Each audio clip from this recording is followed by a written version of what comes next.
All right, I saw a clip, which I might link in the description, of Christopher Langen, I guess a guy who has 210 IQ, highest IQ in the world, but surprisingly says not very intelligent things that are very easy to correct.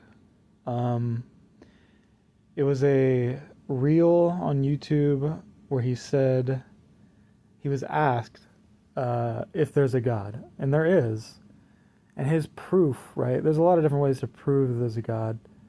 But he said, oh, well, when you talk about reality, reality has an identity, and that's God or whatever. He's basically saying that the universe itself is God.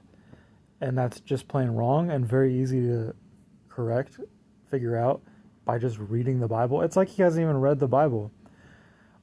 I'm glad that, like, the smartest man in the world believes in God. That glorifies God. That's cool. I'm glad that he's talking about God. These things are cool. This is going to attract people to God. But for someone with 210 IQ, he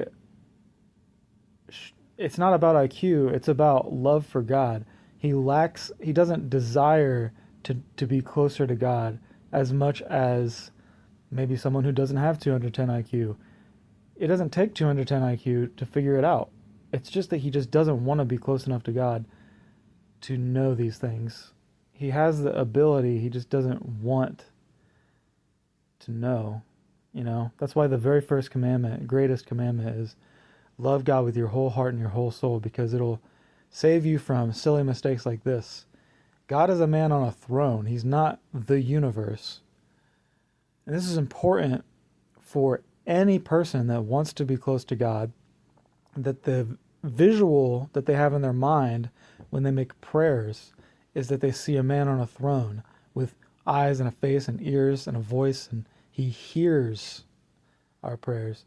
He God is, rather than having them imagine that the universe itself is listening to their prayers, that's not how it is.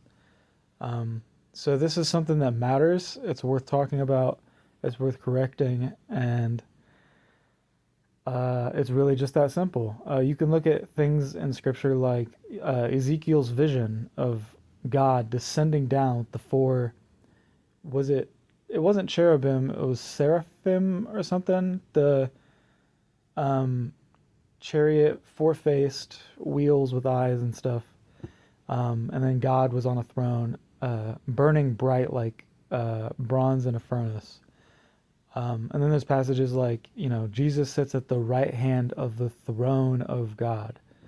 So God is a man on a throne. Right now, as we speak, he's sitting on his throne, listening to me make this video, listening to your thoughts on this video.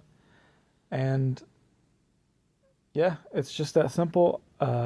It's worth making a video on. Um, yeah. Start a discussion in the comments. Let me know what you think. Anything you add, you know? God is cool.